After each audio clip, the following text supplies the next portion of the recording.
Thank you very much. It's a privilege to be with you. I want to apologize. Some of you have probably heard me talk before. It happens. I was speaking at a foster grandparents gathering some years ago, and I had spoken at it the summer before. I don't know why they invited me 2 summers in a row, but after the second talk, a grandmother came up to me. I think she liked the talk. She had big tears in her eyes, and she grabbed both my hands, and she said, "I heard you last year. It never gets better." So, kind of hoping she was misspeaking there. Anyway, thank you for your attention. You know, anybody just wants some attention, especially folks on the margins. I had a gang member, step into my office the other day, very earnest 16-year-old gang member, standing in front of my desk, and he says, "Look, I need your divided attention." I said, "You are in luck."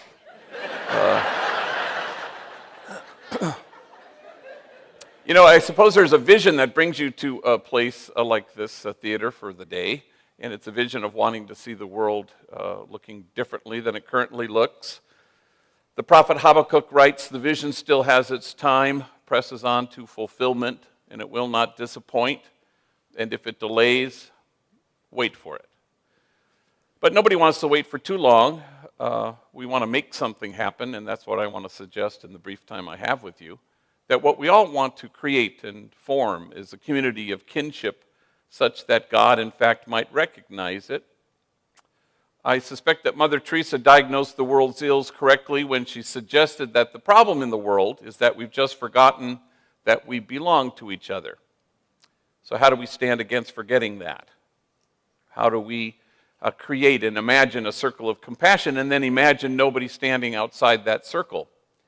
And to that end, what we hope to do, all of us, I think, is to inch our way out to the margins so that we can stand with the poor and the powerless and the voiceless, that we can stand with those whose dignity has been denied, with those whose burdens are more than they can bear. Occasionally, you get very fortunate and blessed to be able to stand with the easily despised and the readily left out, with the demonized so that the demonizing will stop, and with the disposable so that the day will come when we stop throwing people away. I suspect that if kinship was our goal, we would no longer be promoting justice, we would in fact be celebrating it. For no kinship, no justice.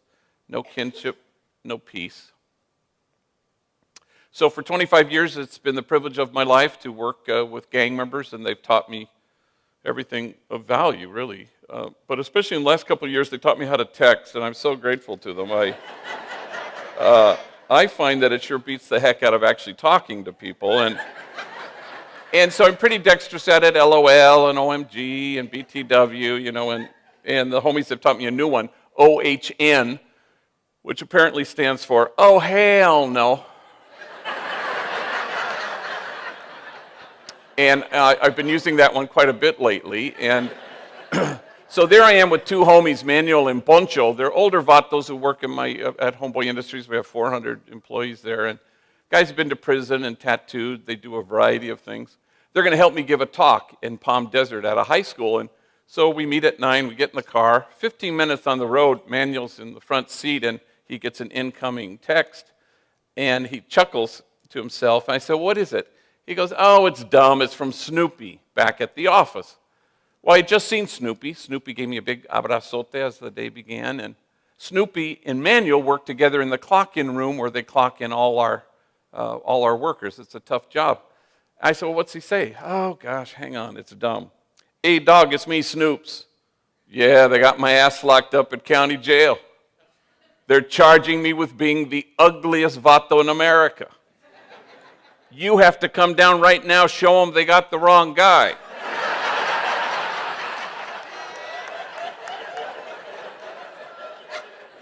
Well, we died laughing, you know, and then I realized that Manuel and Snoopy are enemies, rivals. They used to shoot bullets at each other.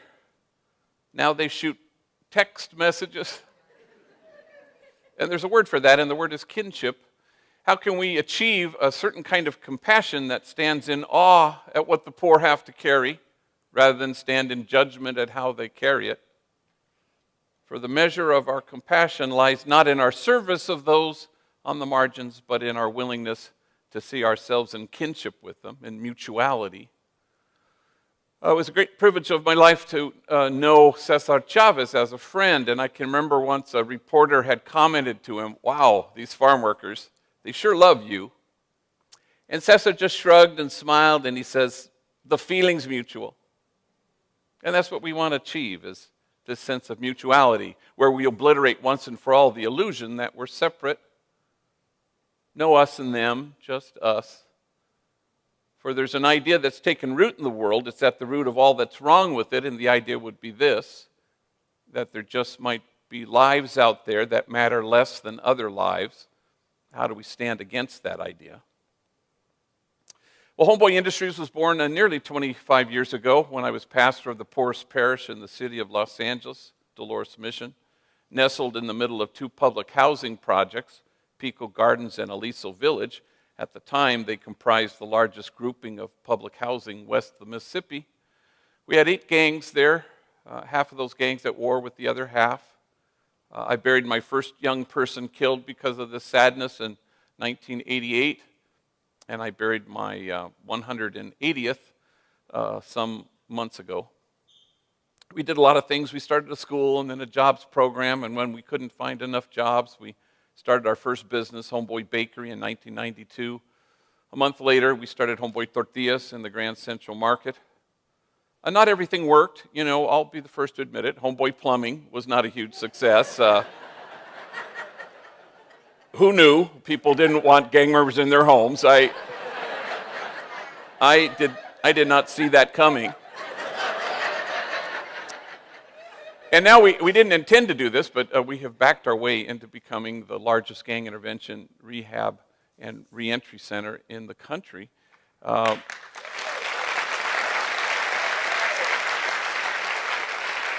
So 15,000 folks a year walk through our doors. Keep in mind there are 1,100 gangs in LA County and 86,000 gang members. And so you name anything that might be helpful, we do it, from curricular things like anger management and parenting.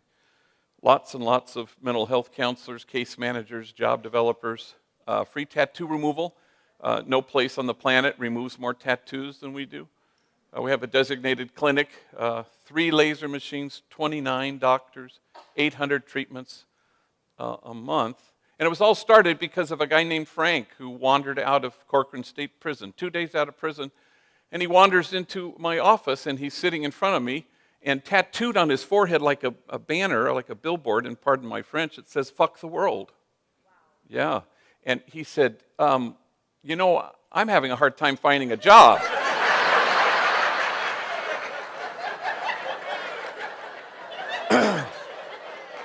And I said, Frank,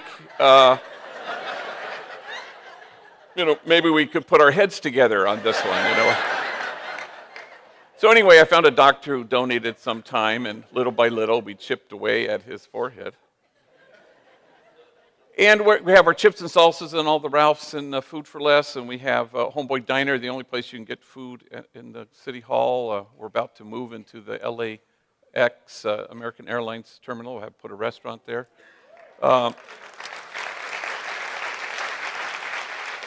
Homeboy Bakery, Homeboy Silkscreen, Homeboy Homegirl Merchandise, where we sell our logo stuff. We're in 24 different farmers markets. We have the solar panel installation training program. And Homegirl Cafe, where women with records, young ladies from rival gangs, waitresses with attitude will gladly take your order. Last year, at the cafe, we had a visit from Diane Keaton, the Oscar-winning actress, movie star, Annie Hall, Godfather movies. And she's there with a regular guy who's there once a week. And her waitress this day is Glinda. And Glinda's a homegirl, been there, done that, tattooed, been to prison, a felon, a parolee. She doesn't know who Diane Keaton is. And so she's taking her order. And Diane Keaton says, "What do you recommend?" And Glinda rattles off the 3 platillos that she particularly likes. And And Diane Keaton says, I'll have that second one. That sounds good. And then something dawns on Glenda at exactly that moment. She says, wait a minute. I feel like I know you from somewhere, like maybe we've met. And Diane Keaton decides to deflect it humbly. Oh, gosh, I don't know. I suppose I have one of those faces, that people think they've seen before. And then Glenda goes, no, now I know. We were locked up together.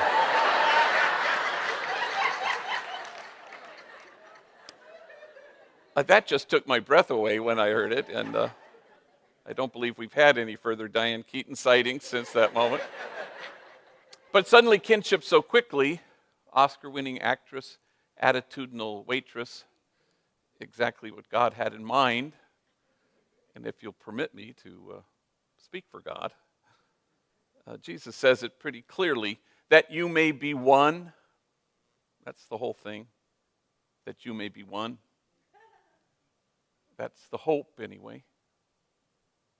All of us are called to be what Alice Miller, the late great child psychologist, calls enlightened witnesses, people who through your kindness and tenderness and focused, attentive love return people to themselves.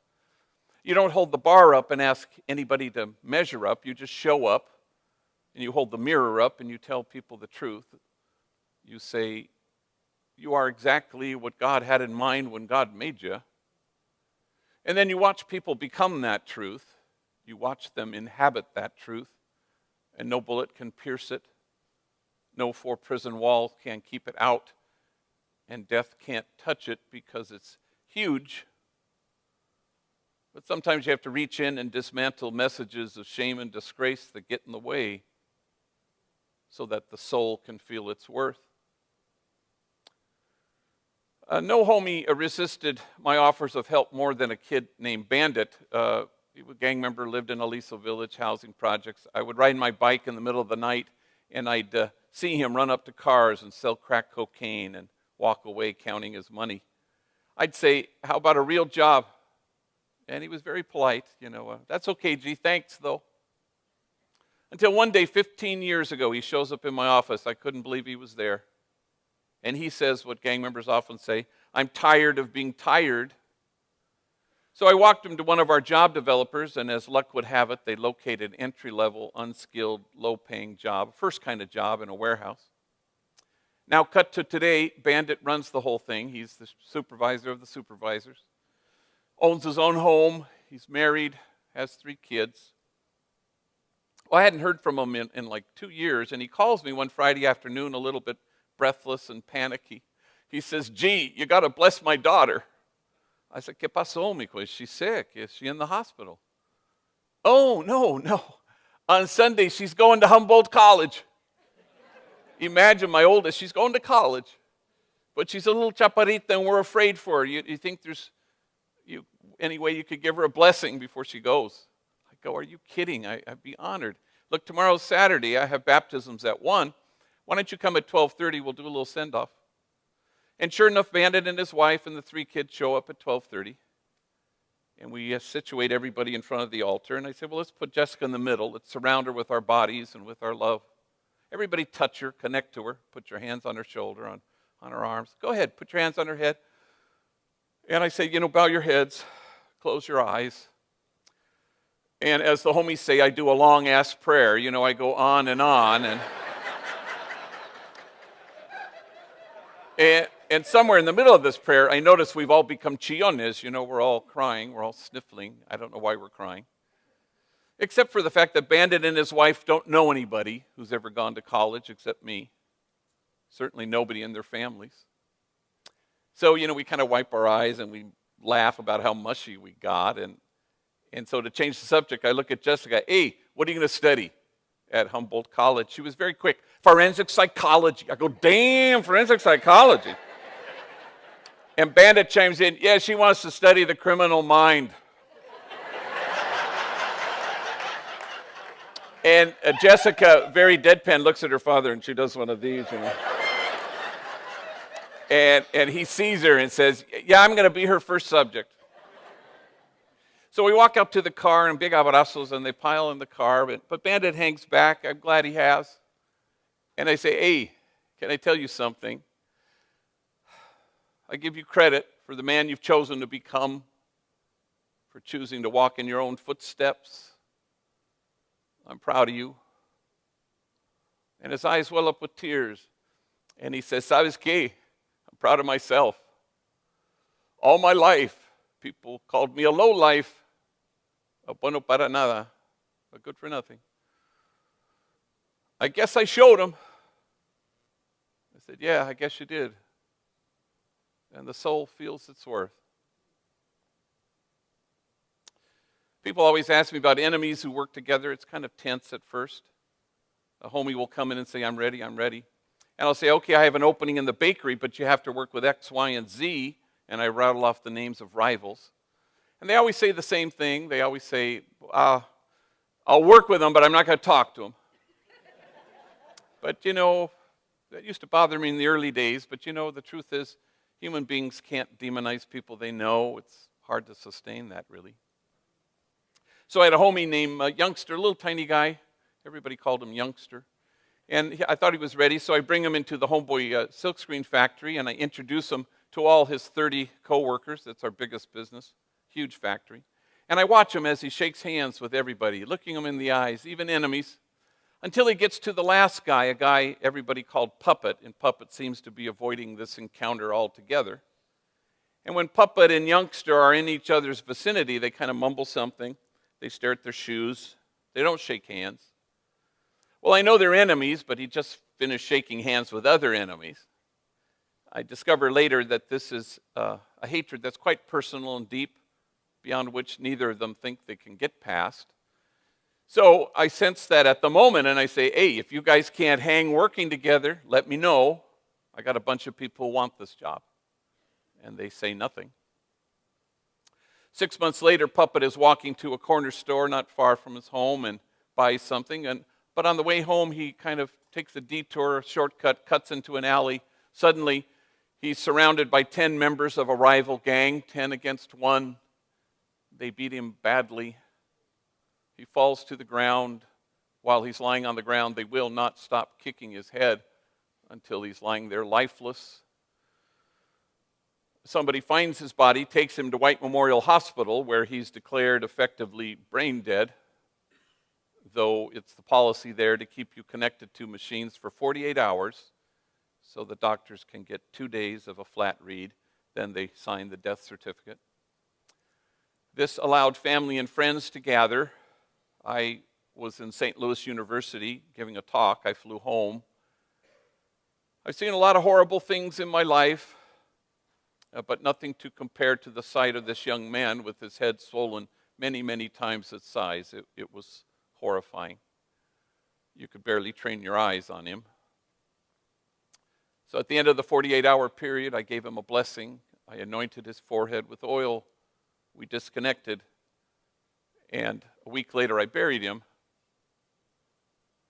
But in the first 24 hours, I'm alone in my office. It's 8:30 at night. And the phone rings, and it's Youngster from the silkscreen factory, Puppet's coworker. Hey, he says, that's messed up about what happened to Puppet. I said, yeah, it is. And then with a certain kind of eagerness even, he says, is there anything I can do? Can I give him my blood? And we both fall silent under the weight of it, until finally he breaks the silence, choking back his tears, and he says with great deliberation, he was not my enemy. He was my friend. We worked together. Now, can I say that always happens at Homeboy Industries?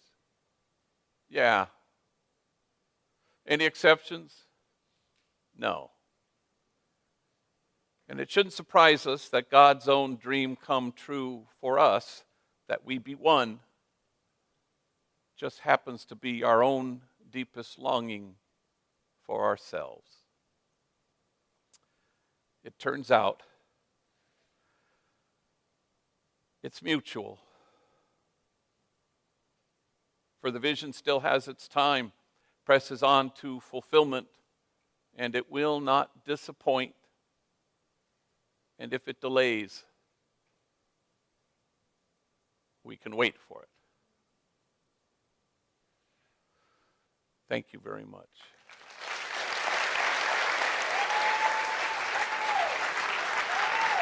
Thank you.